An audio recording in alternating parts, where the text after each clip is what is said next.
ஆண்டவரும் அருமை இரட்சகருமான இயேசு கிறிஸ்துவின் இனிதான நாமத்தினாலே உங்கள் யாவருக்கும் என்னுடைய அன்பின் வாழ்த்துக்கள்.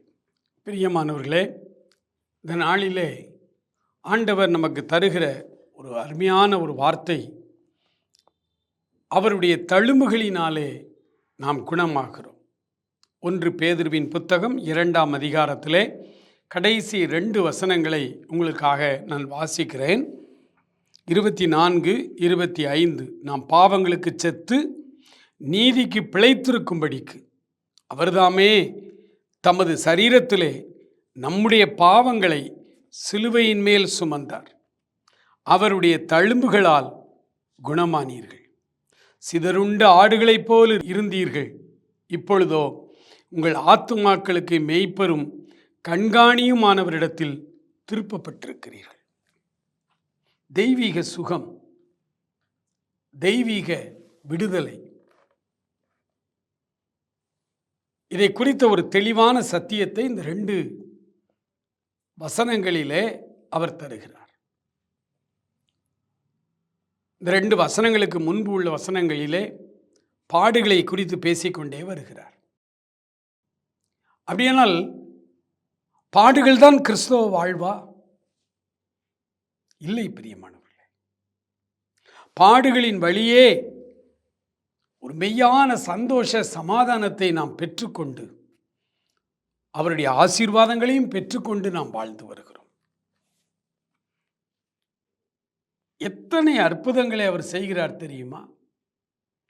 நிமிடந்தோறும் ஆண்டவருடைய வேதம் சங்கீதத்திலே சொல்லி இருக்கிறார் சங்கீதக்காரர், ஞானவான்கள் கர்த்தருடைய கிருபைகளை உணர்ந்து கொள்ளுவார்கள். ஒவ்வொரு நிமிடமும் அவருடைய பிள்ளையாய் நீங்களும் நானும் மாறின பிறகு அவர் நம்மை அற்புதமாய் வழி நடத்துகிறார். அவருடைய தழும்புகளினாலே நீங்கள் குணமாகிறீர்கள். ஆண்டவருடைய சமூகத்திலே நம்முடைய வியாதிகளுக்காக, நம்முடைய பலவீனங்களுக்காக நாம் அவரிடத்திலே கேட்கும் பொழுது அவருடைய தழும்புகள் நம்மை குணமாக்குகிறது. நாம் பாவங்களுக்கு செத்து நீதிக்கு பிழைத்திருக்கும்படி அவர்தாமே தம்முடைய சரீரத்திலே அடைந்த மரணம். இயேசு கிறிஸ்து சிலுவையிலே உங்களுக்காக எனக்காக இரத்தம் சிந்தினது நம்முடைய பாவங்களுக்காக, நம்முடைய அக்கிரமங்களுக்காக, உங்களையும் என்னையும் மன்னிப்பதற்காக. அவர்தாமே நம்முடைய பாடுகளை சிலுவையின் மேலே சுமந்து தீர்த்தார். அவர் பட்ட அந்த பாடுகளின் மேன்மையினாலே அவருடைய காயத்தின் தழும்புகள் நம்மை குணமாக்குகிறது. ஒரு தெய்வீக சுகம், ஒரு தெய்வீக விடுதலை, ஒரு தெய்வீக ஆறுதல் நமக்கு கட்டளையிடப்பட்டிருக்கிறது. அவருடைய பிள்ளைகளாக பாவம் கழுவப்பட்ட, பாவ மன்னிப்பின் நிச்சயத்தை பெற்ற நீங்களும் நானும் அற்புதமான தெய்வீக சுகத்தை அவரிடத்தில் எதிர்பார்க்க முடியும். அவர் நம்மை குணமாக்க சித்தம் உள்ளவராயிருக்கிறார். குஷ்டரோகி ஒருவன் அவரிடத்திலே வந்தான். சமுதாய எதிர்ப்புகளை கடந்து உள்ளே வந்தான். சமுதாய சட்டதிட்டங்கள், மரபுகளை உடைத்து கொண்டு ஆண்டவரிடத்திலே வந்தான். இன்னும் ஒரு படி அதிகமாய் போய் தன் உயிரை பணயம் வைத்து ஆண்டவரிடத்திலே வந்தான். வந்த பிறகும் கூட தன்னுடைய தியாகத்தை அவரிடத்திலே சொல்லி, நான் இவ்வளோ தியாகம் பண்ணி வந்திருக்கிறேன், எனக்கு என்னை குணமாக்கும், அப்படி சொல்லலாமே.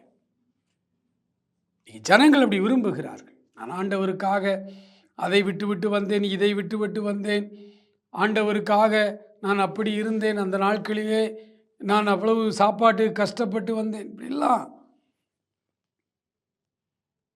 தங்களுடைய தயாளத்தை மனிதர்கள் பிரசித்திப்படுத்துகிறதை பார்க்கிறோம். ஆனால் இந்த மனுஷன், இந்த குஷ்டரோகி, தன் உயிரை பணயம் வைத்து ஆண்டவரிடத்திலே வந்த அந்த குஷ்டரோகி முழங்கால் படியிட்டு சொன்ன, ஆண்டவரே, உமக்கு சித்தமானால் என்னை சுகமாக்க உம்மால் ஆகும். ஆண்டவரே, இந்த வியாதியை குணமாக்க உம்மால் முடியும். அதில் எனக்கு எந்த சந்தேகமும் இல்லை. உம்முடைய வல்லமையின் மேலே, உம்முடைய கிருபைகளின் மேலே, உம்முடைய அற்புத சக்திகளின் மேலே எனக்கு எந்த டவுட்டும் இல்லை. என்னை சுகமாக்க உம்மால் ஆகும்.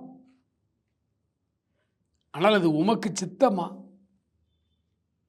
உமக்கு சித்தமானால் என்னை சுத்தமாக்க உம்மால் ஆகும் என்றான். இயேசு அவன் மேல் மனது உருகினார். தன் கையை நீட்டி அவனை தொட்டார். எனக்கு சித்தம் உண்டு, நீ சுத்தமாக என்று சொன்னார். அந்நேரமே அவன் முழுவதுமாய் சுகமானான் என்று பார்க்கிறோம். எனக்கு அன்பான சகோதரனே, சகோதரியே, நம்மை படைத்த தெய்வம், நம்மை பாதுகாத்து வழிநடத்துகிற தெய்வம், நம்மோடு கூடவே வருகிற கடவுள், மனது உருகுகிற தெய்வமாயிருக்கிறார். அவர் நம்மேல் இரக்கம் செய்கிற தேவனாயிருக்கிறார். ஆகவேதான் சங்கீதக்காரன் தன்னுடைய 2வது சங்கீதத்தை அவரை அண்டிக் கொள்ளுகிறவர்கள் பாக்கியவான்கள். அற்புத சுகத்தை அவர் தருகிறார். பிறந்ததிலிருந்தே குணமாக்க முடியாத ஒரு தோல் நோய் என்னுடைய 2 கால்களும் முட்டுக்கு கீழே கருப்பா அழுகி போய் அப்படியே இருக்கும். என்னுடைய தகப்பனார் எத்தனையோ வைத்தியர்களிடத்தில் என்னை அழைத்து சென்றார்கள். சிறு வயதிலிருந்தே அலோபதி, ஹோமியோபதி, நாட்டு வைத்தியம், இயற்கை வைத்தியம், எத்தனையோ வைத்தியங்களுக்கு என்னை அழைத்து சென்றார்கள். சற்றும் குணமாகவில்லை. கால்கள் குணமாக, ஒரு டாக்டர் சொன்னார், இப்படித்தான் இருக்கும், இதை குணமாக்க முடியாது, தன்னால் குணமானத்தான் முடியும் என்று சொன்னார். இது விஷத்தின் பாம்பு, விஷத்தின் தன்மை, இது குணமாவது கடினம் என்று சொன்னார். ஆனால் செங்கோட்டையிலே நடந்த இயேசு அழைக்கிறார் கூட்டங்களுக்கு 1976 வருடம் அந்த கூட்டங்களுக்கு போனேன். நான் போகும்பொழுது கூட்டமெல்லாம் முடிந்து விட்டது, பிரசங்கமெல்லாம் முடிந்து, திரளான மக்கள். அந்த ஊழியக்காரர் மேடையிலே ஒரு சீட்டில் உட்கார்ந்திருக்கிறார். கயிறு கட்டி நீள வரிசையிலே மக்கள் நிற்கிறார்கள். எல்லாரும் போய் அவரிடத்திலே தலையை கொடுக்கிறார்கள். தலையிலே கை வைத்து அனுப்புகிறார். அவ்வளோதான்.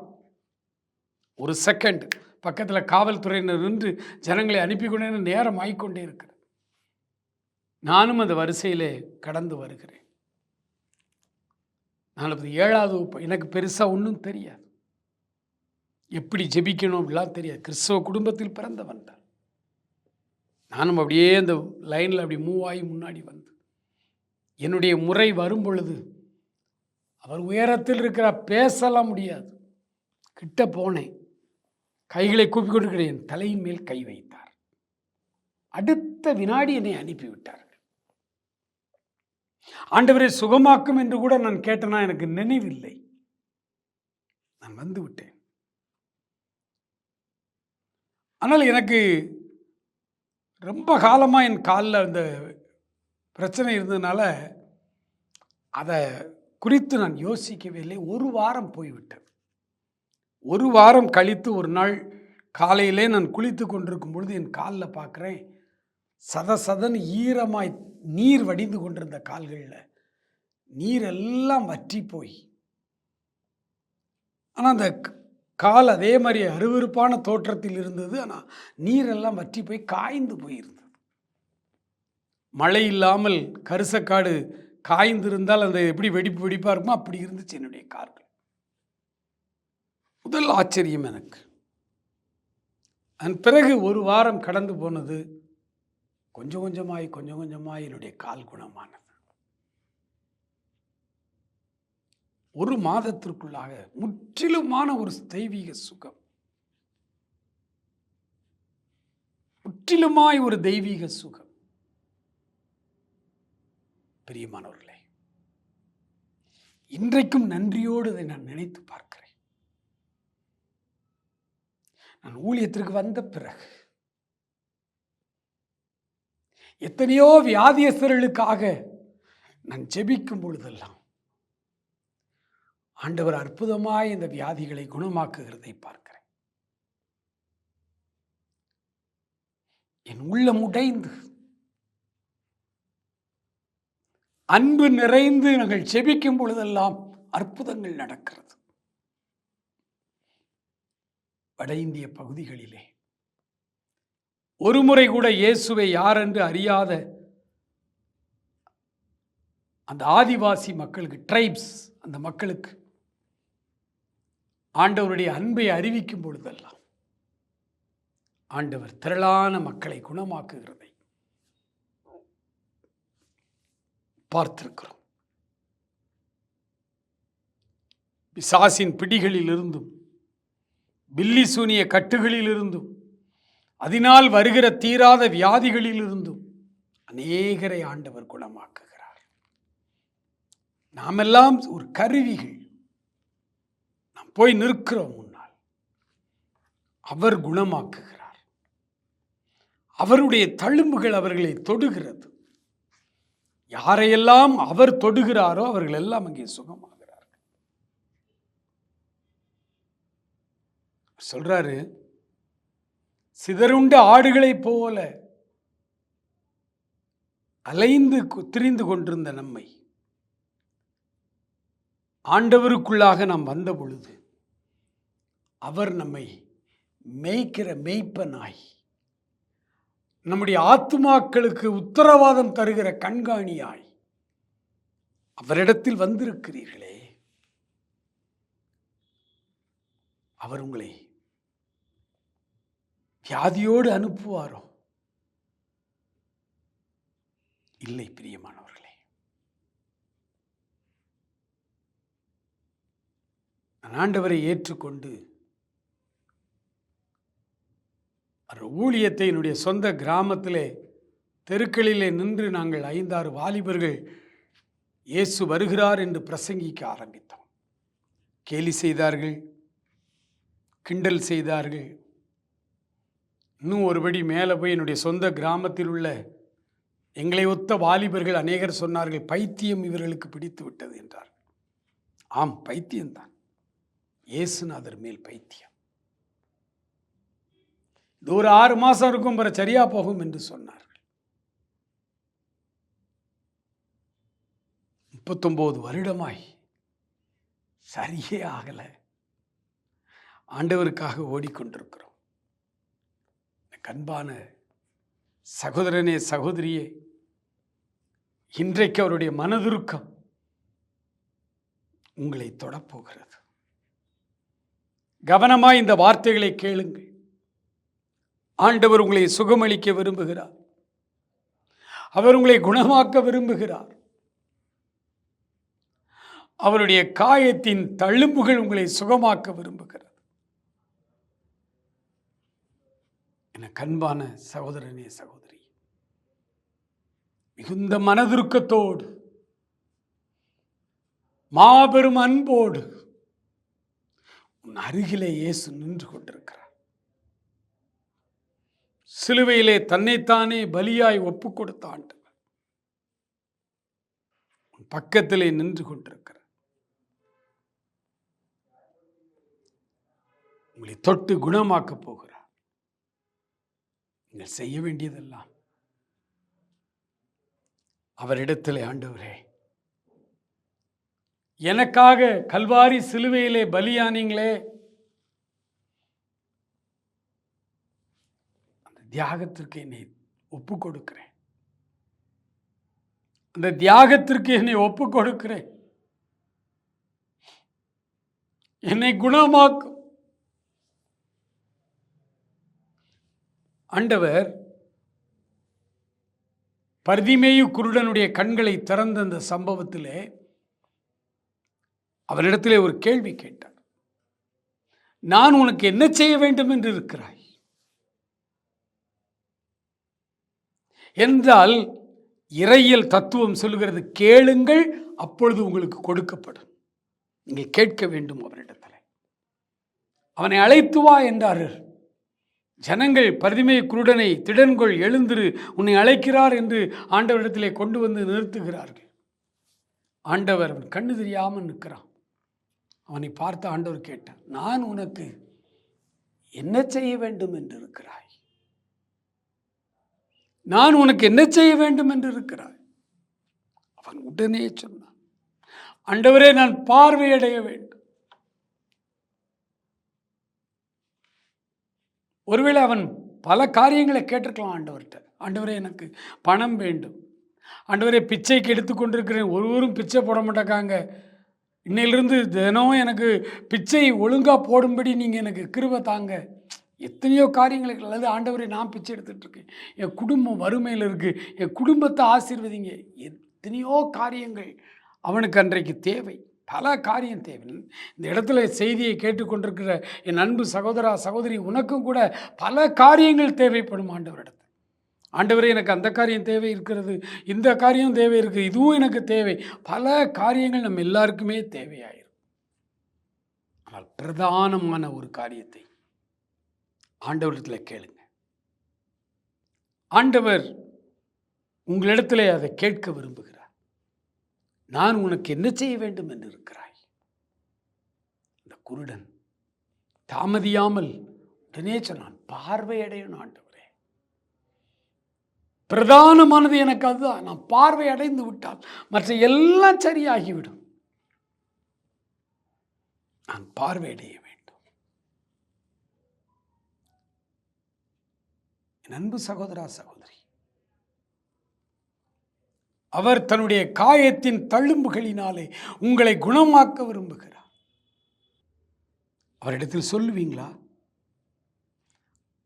ஆண்டவரே, எனக்கு இந்த தெய்வீக சுகம் தேவை. அது என்ன வியாதியாக இருந்தாலும் சரி, அந்த வியாதியின் அகோரம் வேதனை உங்களுக்கு தான் தெரியும். ஆண்டவரிடத்தில் இப்ப கேளுங்க, ஆண்டவரே, புற்றுநோயினால் கஷ்டப்பட்டு கொண்டிருக்கிறேன். ஆண்டவரே, காச நோயினால் கஷ்டப்பட்டு கொண்டு இருக்கிறேன். ஆண்டவரே, இன்னும் என் உடலிலே பலவிதமான பிரச்சனைகளினாலே நான் கஷ்டப்பட்டு கொண்டிருக்கிறேன். நரம்பு சம்பந்தமாக எனக்கு பிரச்சனை, எலும்பு சம்பந்தமாக எனக்கு பிரச்சனை, என் இரத்தத்திலே பல கோளாறுகள் இருக்கிறது என்று டாக்டர்கள் சொல்லுகிறார்கள். என் இருதயத்திலே அடைப்பு, பிரச்சனையோடு இருக்கிறேன். மரணத்தை எதிர்பார்த்து காத்திருக்கிறேன். அப்பா, உடைய காயத்தின் தழும்புகளினாலே என்னை குணமாக்கும், என்னை சுகமாக்கும் ஆண்டவரே. நான் பாவத்திற்கு செத்து நீதிக்கு பிழைத்திருக்கும்படி எனக்காக சிலுவையிலே பலியானீங்களே, அதற்கு என்னை ஒப்பு கொடுக்கிறேன் ஆண்டவரே. சிதறுண்ட ஆடுகளைப் போல அலைந்து கொண்டிருக்கிறேன்.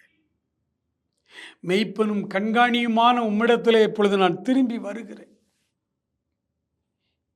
என்னை ஏற்றுக்கொள்ளும், என்னை ஏற்றுக்கொள்ளும்.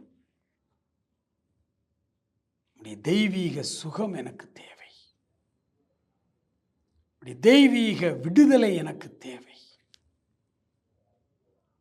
உடைய காயத்தின் தழும்புகளினாலே என்னை சுகமாக்கும் என்று கேளுங்கள். ஆண்டவர் மனதுருகி உங்களை தொடப்போகிறார். அவர் மனதுருகி உங்களை தொடப்போகிறார். ஒரிசா மாநிலத்திலே மல்கன்கிரி அந்த மாவட்டத்தினுடைய ஒரு கிராமத்திற்குள்ளாய் நாங்கள் ஊழியத்துக்கு போயிருந்தோம். அந்த ஊருக்குள்ளே எங்களை வரக்கூடாது என்று சொல்லிவிட்டார்கள். ஆகவே இந்த ஊருக்கு வெளியே நின்று பாடல் பாட ஆரம்பித்தோம். இயேசு உங்களை நேசிக்கிறார், இயேசு உங்களை விடுதலை செய்கிறார் என்கிற அர்த்தமுள்ள பாடலை அவர்களுடைய மொழியிலே பாடினோம். என்னோடு கூட வந்திருந்த தம்பிமார், மிஷினரிகள், அண்ணன்மார் பாடினார்கள். பாடல் சத்தத்தை கேட்டு அந்த கிராமத்தில் உள்ள சிறுவர்கள் முதலாவது கொஞ்சம் பேர் வந்தார்கள். அவர்களுக்கு பின்னால் அவருடைய தாய்மார், அவருடைய தகப்பன்மார் கொஞ்சம் பேர் அப்படியே உள்ள வந்தார். அப்படியே உள்ள வந்து எங்களை சுற்றி அப்படி நின்று கொண்டார்கள். நாங்கள் அவர்களுக்கு சுவிசேஷத்தை அறிவிக்கும் அந்த கூட்டத்தின் பொறுப்பு என் கையில் இருந்தது. இயேசு உங்களை நேசிக்கிறார் என்று நான் பேசிக்கொண்டிருக்கிறேன். இயேசு உங்களை நேசிக்கிறார் என்று நான் பேசிக்கொண்டிருந்த பொழுது ஒரு தாயார் தன் சிறு மகனை இடுப்பிலே வைத்துக்கொண்டு என்னிடத்திலே ஜெபிக்க வந்தார்கள். எனக்கு பாஷை தெரியாததினாலே என் பக்கத்தில் உள்ள மொழிபெயர்ப்பாளர்கள் பாஷை எனக்கு மொழிபெயர்த்து சொன்னார்கள். நான், அம்மா உங்களுக்காக எதற்காக நான் ஜெபிக்க வேண்டும் என்று கேட்ட பொழுது அம்மா சொன்னாங்க, ஃபீவர், காய்ச்சல் அடிக்கிறது, உங்கள் இயேசு குணமாக்குவாரா? சந்தேகத்தோடு தான் வந்து நின்றார்கள். நான் ஒரு இடத்துல சொன்னேன், கழுத்தில் என்ன ஒரு கருப்பு கயிறு கட்டியிருக்கீங்கன்னு கேட்டேன். சாமிக்கு மந்திரிச்சு கட்டினது, காத்து கருப்பு அண்டாமல், பேய் பிசாசு வராமல் அதை மந்திரிச்சு கட்டியிருக்கேன். நாங்கள் அதை அறுத்து விடுங்கள், நான் உங்களுக்காக ஜெபிக்கிறேன் என்று சொன்னேன். அவர்கள் உடனடியாக பல்லை கடித்து அந்த கயிறை அத்து கீழே எறிந்து விட்டார்கள்.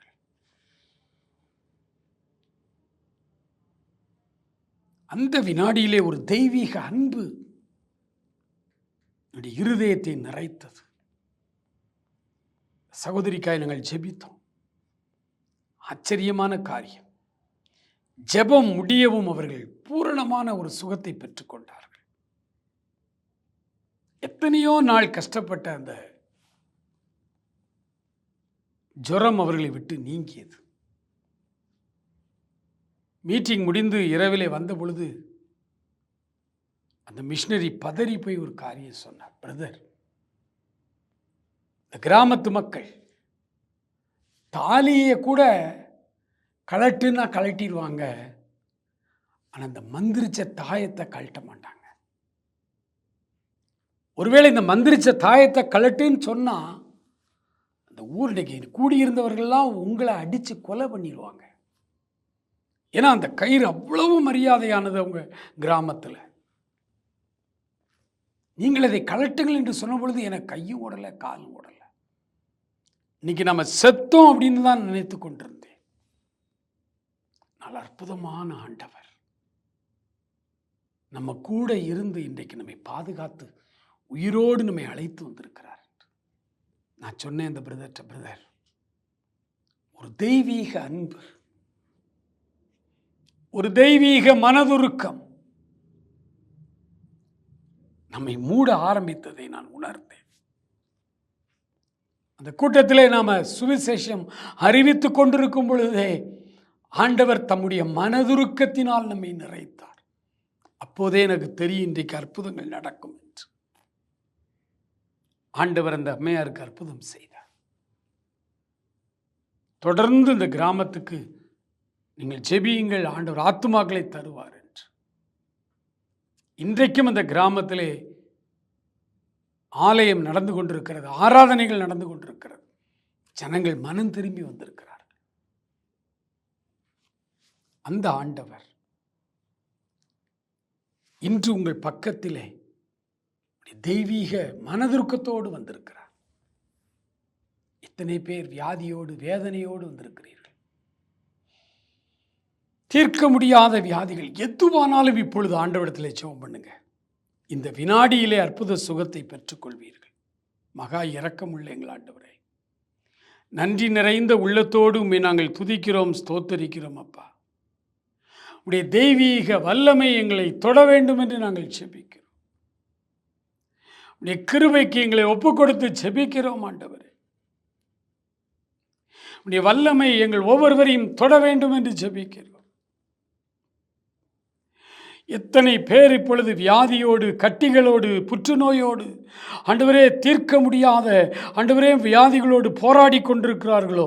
S, thank you Lord. நன்றி ஆண்டவரே. நரம்பு சம்பந்தமான வியாதிகளினாலே பல்லாயிரக்கணக்கான ரூபாய்களை செலவழித்து சற்றும் குணமாகாமல் ஆண்டவரே போராடி கொண்டிருக்கிற பிள்ளைகளுக்கு இப்பொழுதே விடுதலை கொடுப்பீராக என்று சொல்லி நாங்கள் ஜெபிக்கிறோம். எலும்பு சம்பந்தமான தேய்மானங்களோடு வயதானவர்கள் இருக்கிறார்கள், அவர்களை இப்பொழுது அற்புதமாய் ஆண்டவரை பலப்படுத்துவீராக என்று சொல்லி நாங்கள் ஜெபிக்கிறோம்.